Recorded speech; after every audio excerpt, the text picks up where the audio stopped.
एक बात हमेशा आप लोग करते भी होंगे, सोचते भी होंगे, बोलते भी होंगे। कोई कहता है मेरी एप्पल शेप बॉडी है, कोई कहता है मेरी पियर शेप, मेजॉरिटी औरतें कहती हैं मेरी पियर शेप बॉडी है, कोई कहता है मैं बिल्कुल चकोर दिखती हूँ, रेक्टेंगल की तरह हूँ। अब तमाम औरतों मर्दों ने ना अपनी बॉडी की मुख्तलिफ टाइप्स यानी कैटेगरी बना रखी है।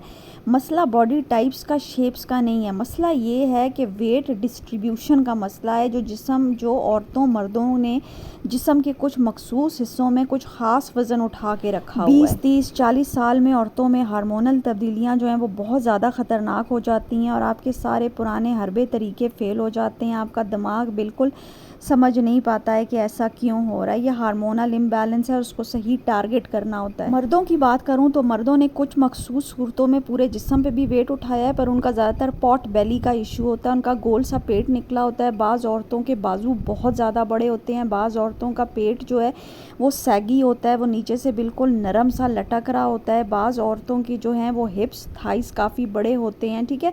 मतलब उनके मखसूस हिस्सों में बड़ा स्टबन वेट होता है। एक सेहतमंद औरत और एक सेहतमंद मर्द, हमेशा औरत ऐसी दिखेगी और मर्द जो स्मार्ट है, सेहतमंद है, वो ऐसा दिखेगा, यानी एक्स्ट्रा गोश्त नहीं लटक रहा होगा उसके जिस्म पे। इसलिए आप लोगों को जब अपने जिस्म पर ये वेट दिखाई देता है, वज़न दिखाई देता है, तो आप लोग मुख्तलिफ हरबे जो हैं वो डाइट हो गया, जिम, एक्सरसाइज वो शुरू कर देते हैं।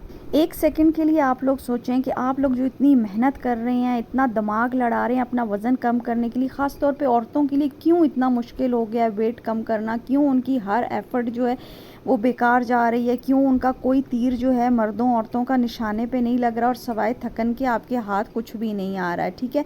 मसला क्या है, जब आपका वेट स्टबन होता है तो उसमें आपका मेटाबॉलिज्म स्लो हो जाता है। जब आपका मेटाबॉलिज्म स्लो होता है तो आप लोग क्या करते हो, उसको ठीक करने के पीछे पड़ जाते हो, यानी सिम्टम्स पे काम करते हो। आपको सिम्टम्स, तो ये तो बॉडी वेट तो एक सिम्टम है। आप एक्सरसाइज करते हो, डाइट प्लान लेते हो, आप सर्जिकल प्रोसीजर्स भी कराते हो, यानी कोई मैदे में टांके लगवा लेता है, कोई बहुत सारा कुछ करता है, ठीक है। और फिर होता क्या है, ये सब तरीके हरबे नाकाम होते हैं, आपको कोई रिजल्ट नहीं मिलता। आप कर क्या रहे हैं, आप सिम्टम्स पे सारा ध्यान लगा रहे हैं, जबकि सिम्टम्स की बजाय आपको रूट कॉज पर ध्यान देना है, उस पर हमला करना है। अभी देखें कि क्या है असल गेम जो है ना जी, वो हार्मोन्स की है। आप फैट बर्निंग के पीछे लगे हुए हैं। आग लगाने के लिए लकड़ियाँ तो मिट्टी का तेल ले आए हैं, माचिस आपके पास है कोई नहीं। अभी क्या है कि ये जो ढीठ किस्म का स्टबन वेट है और आपका जो स्लो मेटाबॉलिज्म है ना, इसको स्पीड अप करने के लिए यानी आग लगाने के लिए आपको हार्मोन्स पर अटैक करना है। अभी आप ज़रा ध्यान से मेरी बात समझे। हार्मोन्स दो तरह का है, एक फैट बर्निंग हार्मोन, एक फैट मेकिंग हार्मोन, ठीक है। एक बनाता है, स्टोर करता है, एक जलाता है। आप लोग क्या कर रहे हैं, आप सारा ध्यान जो है ना फैट बर्निंग पर दे रहे हैं, कैलोरीज काउंट पे दे रहे हैं। असल कहानी ये है कि असल में इनका जो बाप है ना, वो तो फैट मेकिंग हार्मोन है, उस पर आपका ध्यान है ही नहीं। आप बच्चों को खिलाने में अपना टाइम और एनर्जी ज़ाया कर रहे हैं।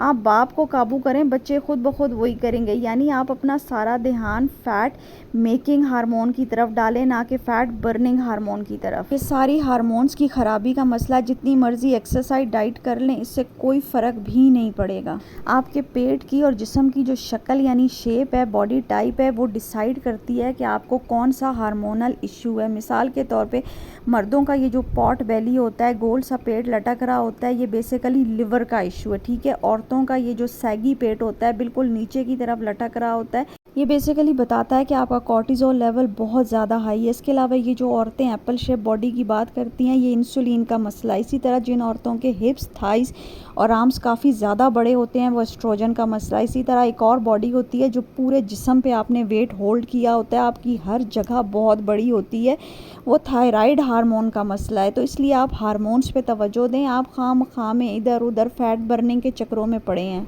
इसी पर मैं आज आपसे बात करूंगी, आपको सॉल्यूशंस दूंगी और बताऊंगी क्या करना है और क्या नहीं करना। इसके साथ ही मेरी वीडियोस शेयर और लाइक ज़रूर कीजिए ताकि ज़्यादा लोगों तक पहुंच सके। और इसके साथ ही आगे बढ़ते हुए healthy fixes of my life में मेरे तमाम भाई बहनों को मेरा अस्सलाम वालेकुम। और अगर आपने मेरा चैनल सब्सक्राइब नहीं किया तो काइंडली सब्सक्राइब कर दीजिए, शुक्रिया जनाब। सबसे पहले मैं बात करूंगी सैगिंग बेली, यानी वो जो पेट नीचे की तरफ लटक रहा होता है। ये सारा मसला आपके कॉर्टिज़ोल हार्मोन का है। कॉर्टिज़ोल एक फ़ैट मेकिंग हार्मोन है वो कॉर्टिज़ोल जितना हाई होगा उतना ही आपका प्रॉब्लम ज़्यादा होगा, आपका स्ट्रेस लेवल हाई होगा। और ये मसला जो है वो डाइट से रिलेटेड नहीं है बल्कि एड्रिनल ग्लैंड से है। आपको अपने स्ट्रेस पे काम करना है, इसलिए आपका स्ट्रेस नीचे होगा, उसको नीचे करें तभी ये लेवल भी नीचे आएगा और आपकी बॉडी ठीक होगी। उसके लिए आप अपनी नींद पर काम करें, दबा कर रेस्ट करें, अपने आप को स्ट्रेस प्रेशर बिल्कुल भी नहीं देना है। इसके अलावा सप्लीमेंट्स में ashwagandha, magnesium, omega A, D के सप्लीमेंट्स लें, ठीक है। इसके अलावा आपने लो कार्ब लेना है, अपने डेयरी को नहीं लेना, प्रोटीन फैट्स को अपग्रेड करें, पोटेशियम के लिए सब्ज़ पत्तियाँ डालें, मतलब इन चीज़ों पे काम करें आप। अगला जी, जिन औरतों और मर्दों में पॉट बेली है या जो औरतें कहती हैं हमारी एप्पल शेप बॉडी है, ये सारा लिवर का प्रॉब्लम है, इसलिए अपने लिवर पर ध्यान दें। मर्द जो हैं वो स्मोकिंग, अल्कोहल और हाई कार्ब डाइट को छोड़ दें, उनका सारा ध्यान अपने लिवर पर, आपके जो गॉल ब्लैडर है, आपका जो बाइल है, डाइजेस्टिव जूसेस हैं उस पर दें।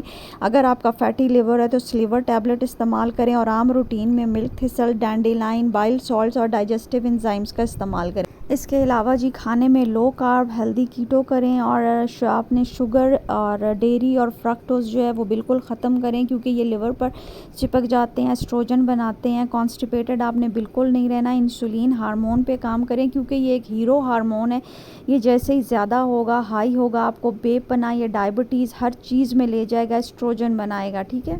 अगली बॉडी टाइप ऐसी है जी जिसमें आपने ओवरऑल पूरे जिस्म पर ही जो है ना वो वेट गेन किया हुआ है और आपको जो है वो कुछ समझ नहीं आ रहा, आपके तमाम हर्बे यहाँ पर कोई काम नहीं करेंगे। डॉक्टर आपको थायराइड मेडिसिन देते हैं लेकिन इससे कोई फ़र्क नहीं पड़ता, क्योंकि वो सेकेंडरी प्रॉब्लम है। प्राइमरी प्रॉब्लम ये है कि आपका जो थायराइड हार्मोन है वो काम नहीं कर रहा, वो T4 से T3 हार्मोन सही तरीके से नहीं बना रहा। आपका लिवर जो है वो कॉम्प्रोमाइज्ड है, एस्ट्रोजन डोमिनेंस, गॉल ब्लैडर, गट इश्यूज़ हैं, सारा सब सिस्टम आपका कॉम्प्रोमाइज़ हो चुका है, जो कि ऑटो इम्यूनिटी को लीड करता है, हाशीमोटोस को। इसलिए आप सप्लीमेंट्स लें, आयोडीन ऐड करें उसमें, sea, kelp, selenium, vitamin A, D K, omegas, thyroid, energy supplements add करें ताकि आपका वेट रिड्यूस हो सके। अगली बात करूंगी जी मैं ऐसी बॉडी में जिसमें आपके हिप्स, थाइज बहुत बड़े होते हैं और समटाइम्स आपके ब्रेस्ट और आर्म्स का एरिया भी बहुत बड़ा होता है। ये बेसिकली आपकी बॉडी बहुत ज़्यादा एस्ट्रोजन बना रही है, इसको ओवरी बॉडी टाइप भी कहते हैं और ये एस्ट्रोजन डोमिनेंट बॉडी है, यानी आपकी बॉडी में एस्ट्रोजन हार्मोन जो है वो बहुत ज़्यादा बन रहा है। एक निशानी इसकी ये है कि आपके ब्रेस्ट में पेन्स भी होता है। इसके अलावा आपको सिस्ट, फाइब्रॉइड्स, हैवी पीरियड्स, आपकी साइकिल्स इरेगुलर भी हो सकती हैं, PMS, इनफर्टिलिटी और बहुत सारे भी होते हैं। मैं इस पर पहले भी 2-3 वीडियोज़ बना चुकी हूँ। इसकी सबसे बड़ी वजह आपकी बर्थ कंट्रोल पिक्स, आपकी डेयरी, सोया, आपका लाइफस्टाइल होता है, जिसकी वजह से आपका जो लिवर है वो कॉम्प्रोमाइज़ हो सकता है और आप गंदे एस्ट्रोजन को नहीं तोड़ पाते हो, ठीक है जी। आपका गट भी कॉम्प्रोमाइज़ होता है, इसलिए आप क्रूसीफरस वेजिटेबल्स यानी गोभी फैमिली की जितनी भी सब्जियां हैं वो इस्तेमाल करें ताकि आपका एस्ट्रोजन ब्लॉक हो सके, उसमें से डिम कंपाउंड आपको मिले। इसके अलावा सप्लीमेंट्स में आप जो है वो डिम सप्लीमेंट का इस्तेमाल करें, क्योंकि ये बहुत पावरफुल है, आपकी बॉडी से जो है वो एस्ट्रोजन को निकाल के बाहर फेंकता है और आपके लिवर के लिए बहुत अच्छा है। इसके अलावा मिल्क थिसल और NAC का इस्तेमाल भी करें, क्योंकि ये भी एस्ट्रोजन को जो है वो ब्रेक करते हैं और गंदे एस्ट्रोजन को बाहर निकालते हैं। आपने कॉन्स्टिपेटेड नहीं होना ताकि आपकी बॉडी जो है वो वापस इस शेप में आ सके जैसी कुदरत उसको बनाया है। इसलिए उम्मीद करती हूँ जी आज की वीडियो आपको पसंद आई होगी। ये शेयर और लाइक ज़रूर कीजिएगा। अगली वीडियो तक के लिए शुक्रिया। खुदा हाफ़िज़। अल्लाह निगहबान।